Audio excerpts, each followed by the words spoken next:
Yep.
Threaten its future in the United Kingdom, especially its workforce in Oxfordshire, where it builds the Mini. The car maker has also told us that the risk of delaying Brexit is adding to the uncertainty. It would be really a huge burden for the Mini brand.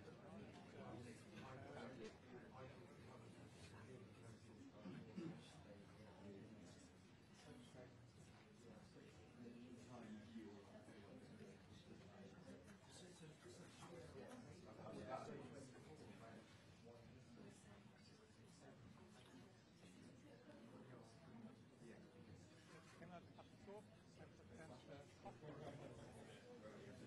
My business correspondent Adam Parsons is absolutely... This is a significant man in the European motor industry. In the BMW. Good man. Rolls-Royce, but no Rolls-Royce. In Britain, it is a legend. The same about works with Cowley plant making clean rooms for about the future.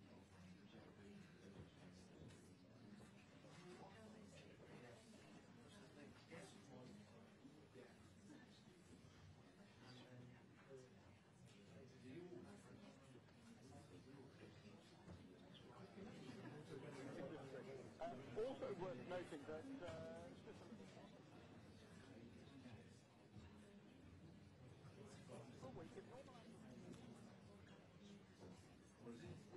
after Brexit, now, as you will know, increasing likelihood that Article 50 will be extended and the negotiations will continue after March 29th. So I put it to him, that he may have to consider delaying that shutdown, or indeed asking his thoughts on what an extension to Article 50 would mean. And he wasn't happy about either of those things, that's what he had to say. No, we cannot. This is done now. We will need to close it anyway. So, yeah, for us, of course, you know, it's delaying depends a little bit of now how the delay is. You know, if it's a 2-3 month delay. So good afternoon, everyone. You've noticed that I've actually lost my voice, but I've just been told the worst thing that can happen is I can start coughing and spluttering, and someone can hand me my P45. So we'll see how we go.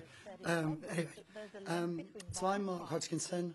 I'm the new CEO of Scope, all of 9 weeks old, and our mission is to drive social change.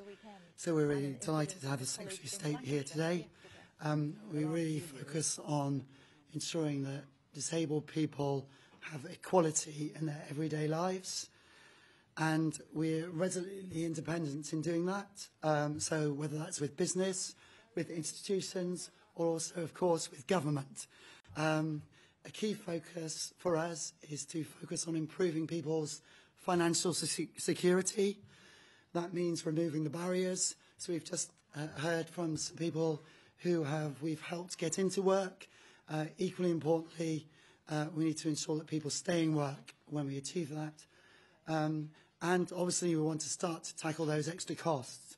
You've probably seen only last week we launched our disability price tag, second version of that, which identified £583 per month of additional costs for a disabled person.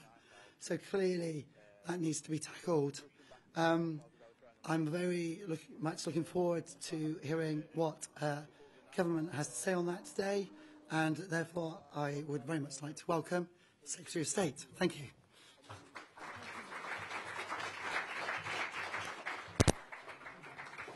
Thank you very much, Mark, and good afternoon, everyone. I am delighted to be with you, and I'd like to thank Scope for graciously hosting us here today.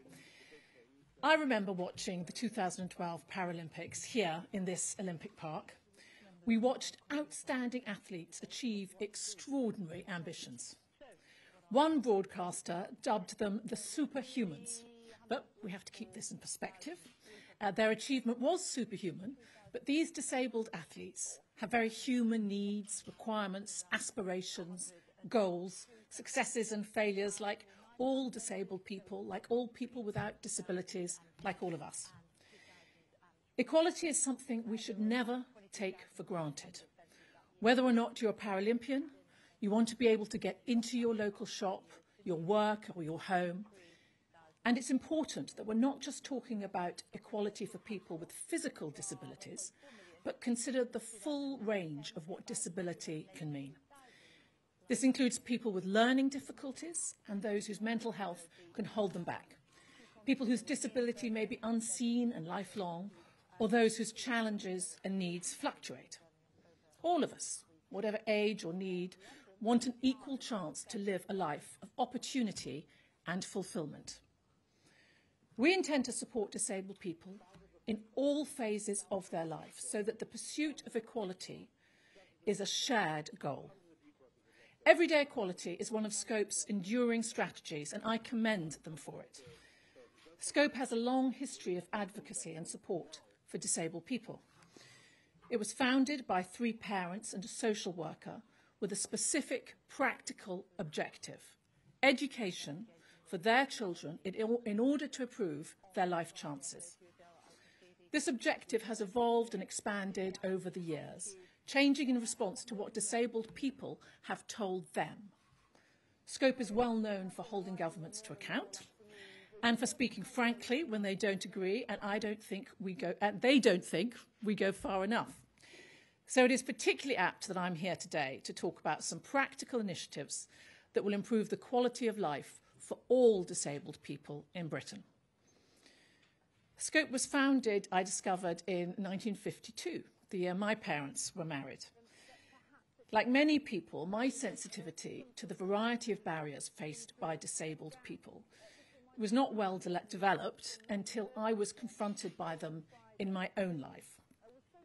My father became blind in 1981.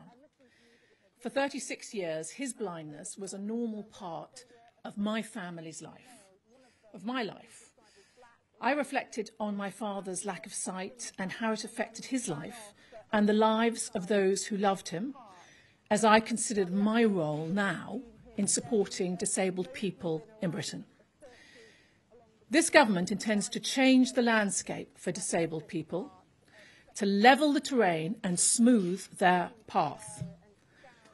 The Department for Work and Pensions holds many of the levers to enable disabled people to achieve their potential and lead positive, fulfilling lives. The benefit system should be the ally of disabled people. It should support them and ensure that the assistance the government provides arrives in the right place for those who need it most. People with disabilities and health conditions have enough challenges in life. Dealing with my department should not be one of them. So my ambition is to significantly improve how DWP supports disabled people and those with health conditions. Across the DWP, there is already huge commitment to helping disabled people navigate the obstacles that they face. It is obvious to me that my colleagues in job centres and policy teams in Whitehall are in their jobs because they want to help people, and they do enormous good every day. But equally, I know that it doesn't always seem that way to claimants. Some disabled people have said to me that they feel as though they are put on trial for seeking the state's support. Now, nobody in DWP wants that. So we need to do more to close the gap between our intentions and your experiences. Before I go any further, I want to thank the Minister for Disabled People, Sarah Newton, who's over here, for all her work. Sarah is committed to improving the lives of disabled people and is a powerful advocate, both within DWP and across government. Under her guidance and that of her predecessors, positive change and improvement is already underway. We've stopped requiring the reassessment of those with the most severe and lifelong conditions who already receive employment and support allowance or universal credit. Those who've been awarded the highest level of personal independence payment, whose needs are unlikely to decrease, now receive an ongoing award with only a light touch review a decade later.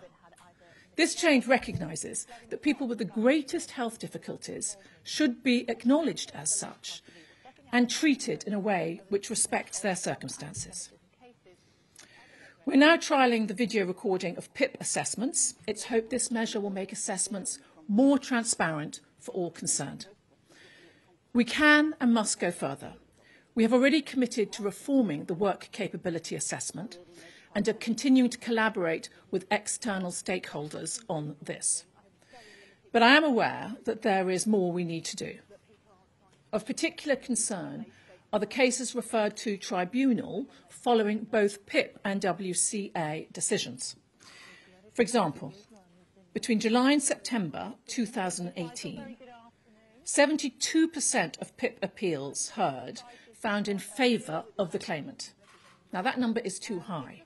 We should do more to gather the evidence we need to make the right decision earlier, so that fewer claimants have to seek redress through tribunal. I'll be looking at this matter over the coming months. And today, I'm delighted to announce an imminent change. We will no longer regularly review the PIP awards for claimants who have reached state pension age unless they tell us that their needs have changed. This applies common sense and mutual understanding to a situation where needs are unlikely to change. This positive change will apply to the 270,000 PIP claimants currently over state pension age, a group which will increase over time as more PIP claims are made. Looking forward, we have plans to smooth the application and assessment process. First, we're creating an integrated service for PIP and work capability assessments from 2021. To enable this, we're developing a single digital system built to reflect the needs of our customers, We're joining up our processes in order to work with customers as individuals, document the numerous interactions they may have with the department, and simplify their journey to getting the support that they are entitled to. This is not just about those customers who apply for more than one benefit. It's about improving the service for everyone who requires a health assessment to receive benefits. This will reduce the need for people to give us information multiple times and reduce the number of face-to-face assessments that they attend.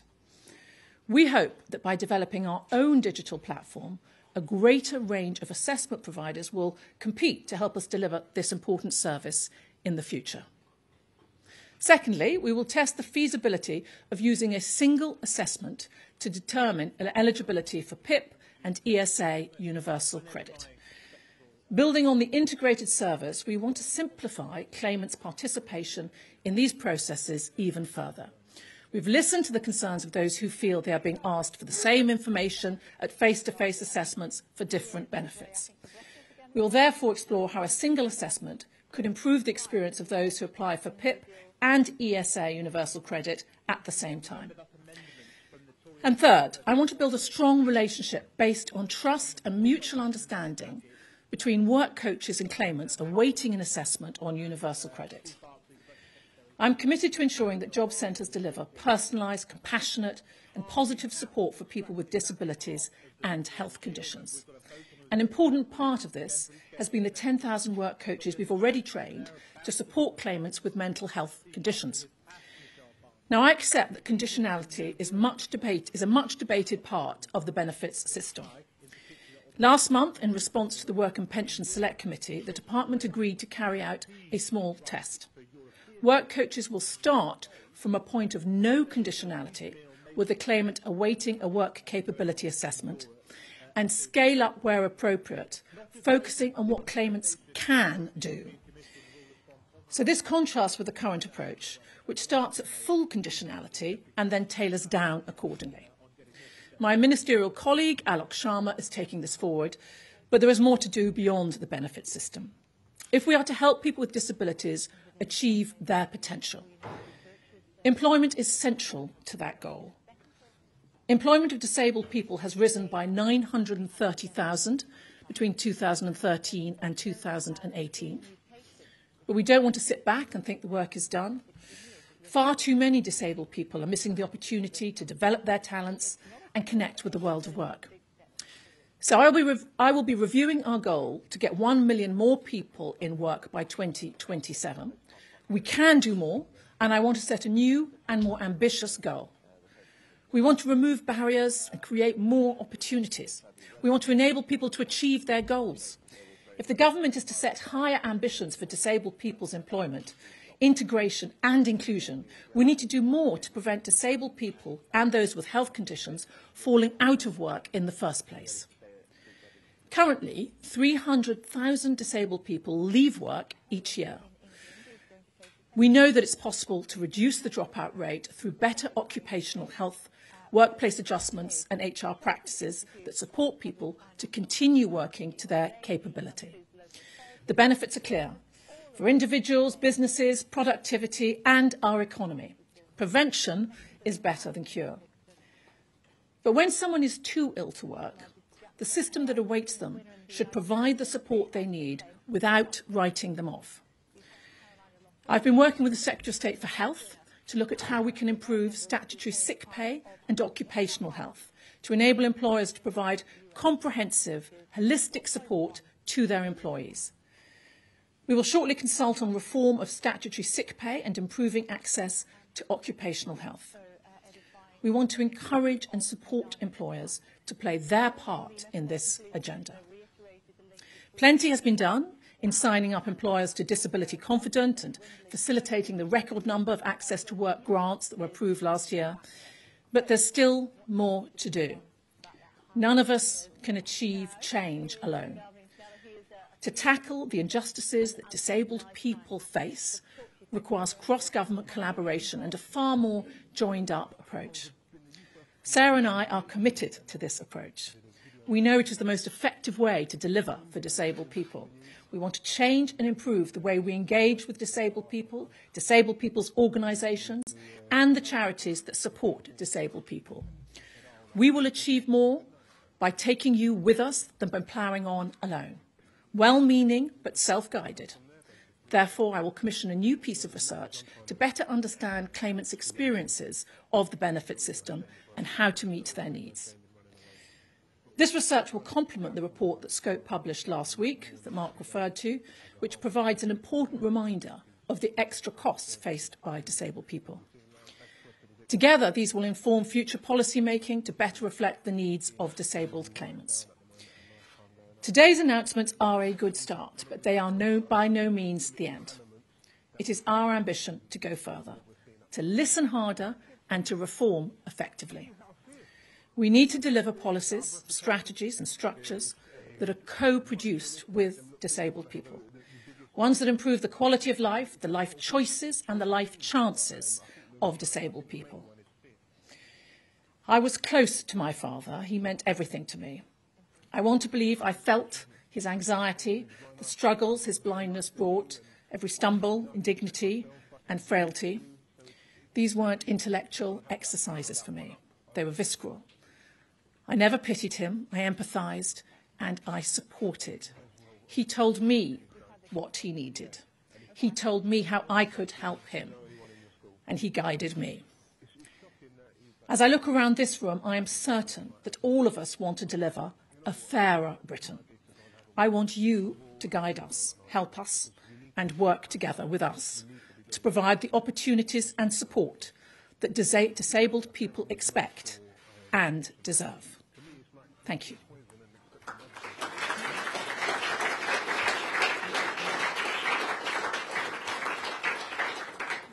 So I'm delighted to take some questions, and I think I'm going to take some stakeholder questions first. Thank you. Thank you very much, Secretary of State. Elliot Lyne, Chief Executive, Royal National Institute of Blind People. Very much welcome the ambition that you've outlined, and very keen to work with you on the detail. As you very movingly spoke of the experiences of your father, we hear those kind of stories every day at the RNIB, as you'd expect.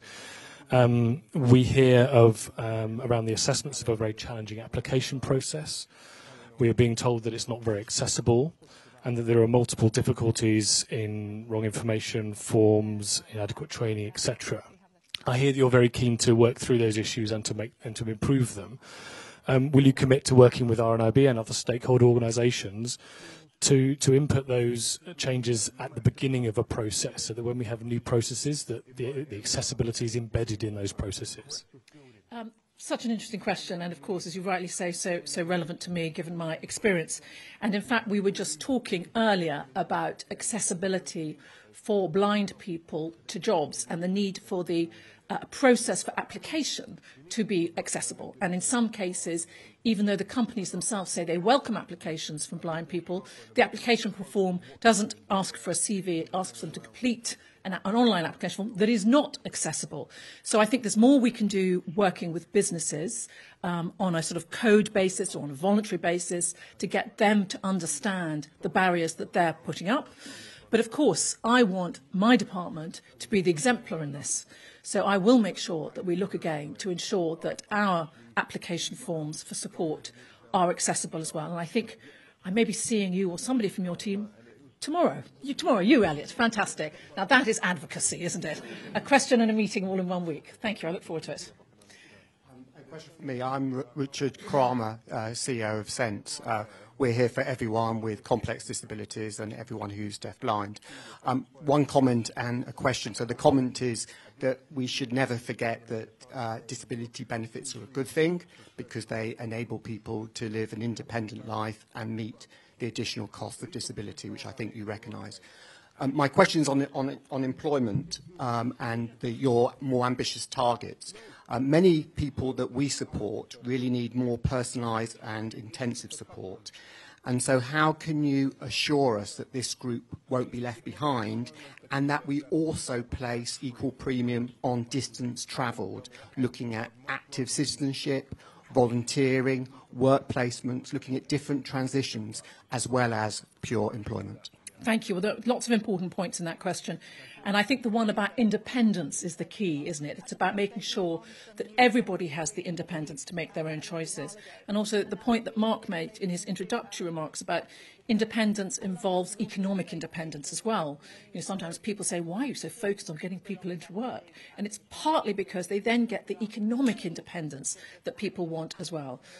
But I do agree with your point, is that we have to make sure that there are other forms of work as well. There's other forms of voluntary work that people can access. And actually, there are some good pathways available. And I met some people here just earlier today who are taking advantage of that.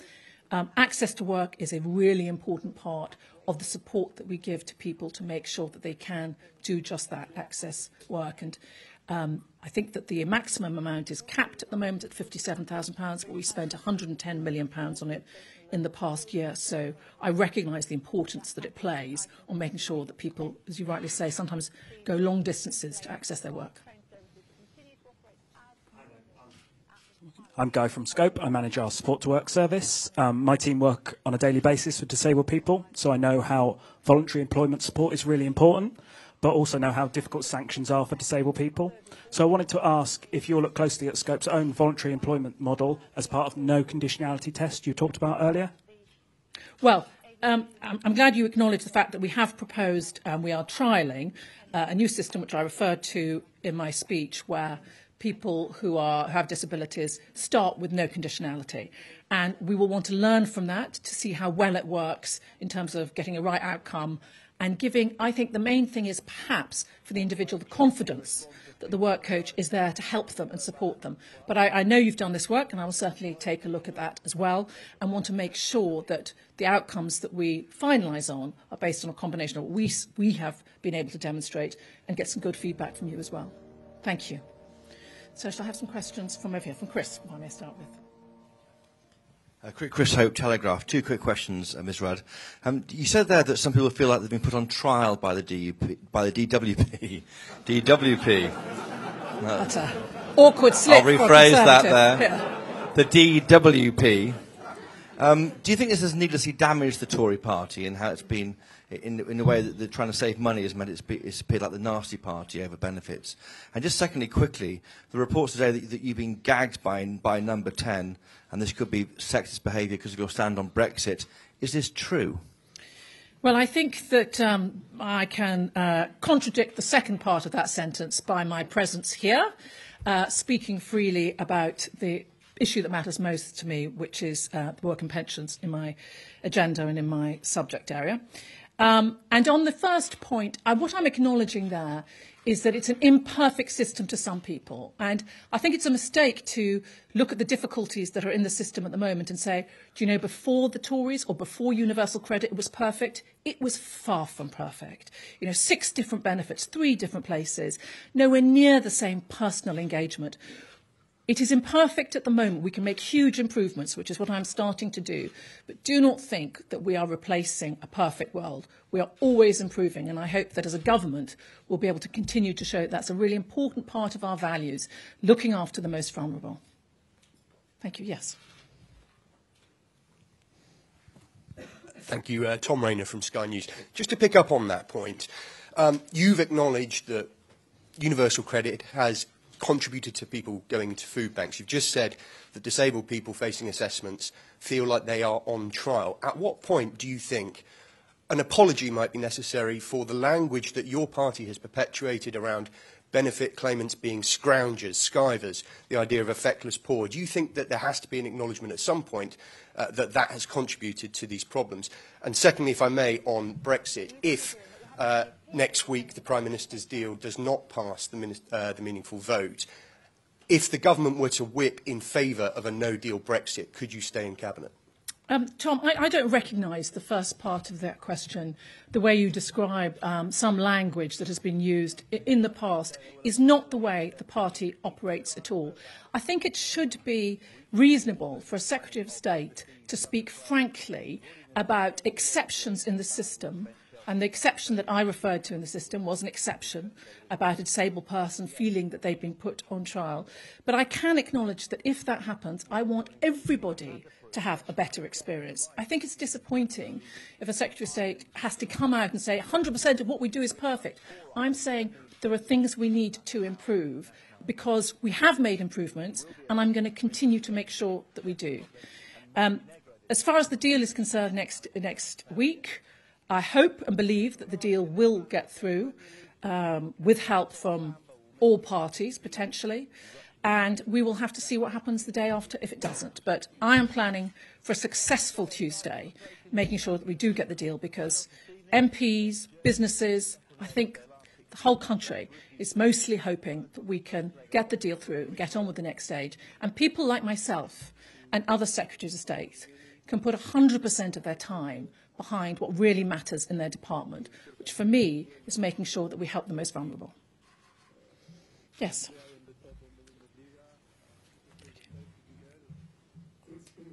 Hello, Dan Bloom from the Daily Mirror. In order to reform the work capability assessment, you're having to extend the current contract by more than a year with Maximus.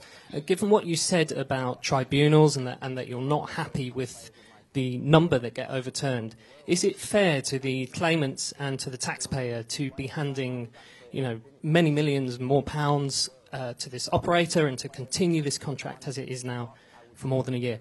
And if I may, very quickly, the benefit freeze was sort of confirmed in its final form last night.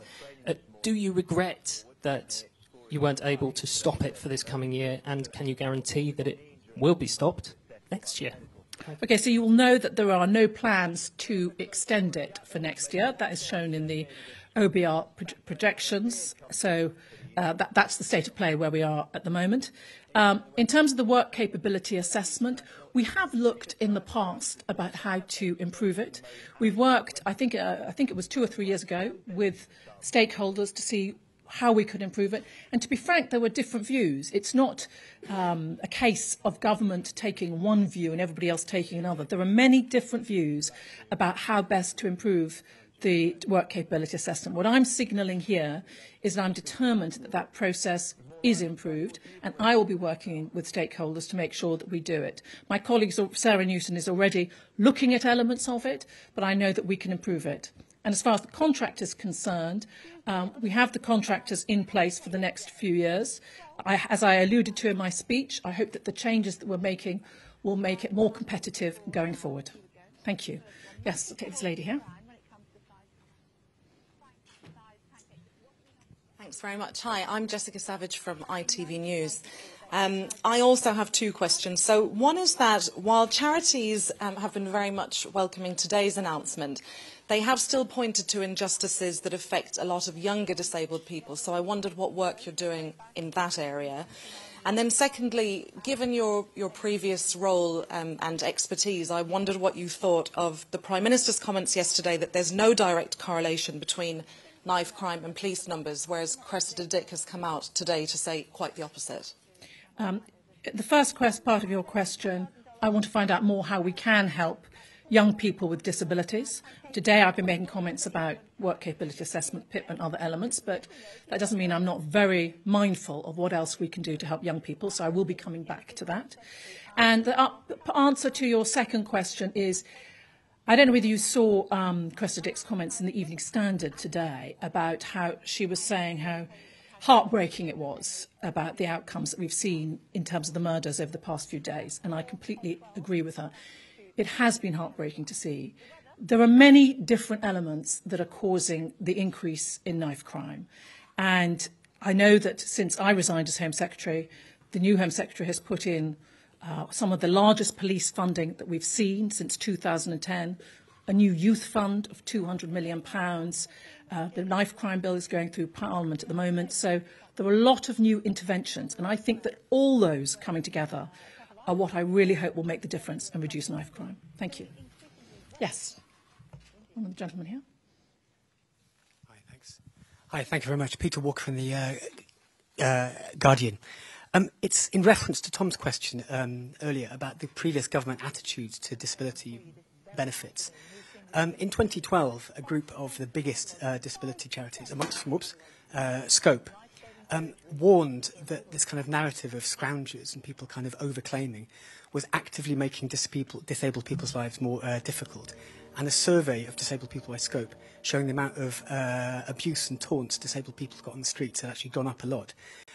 You seem to say you didn't think that there was a problem with it back then. Do you disagree with Scope, or do you think that perhaps the narrative was wrong then?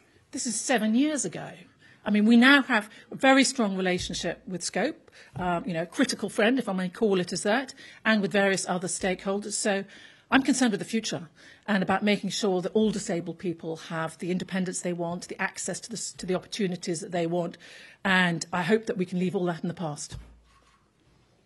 Yes. Robert Wright from the Financial Times. I recognise that you want to limit how much you're criticising what's gone before, but there's a decided change of tone in what you're saying compared with what we've heard from some of your recent predecessors. How would you describe the change in tone that you're putting across to us today?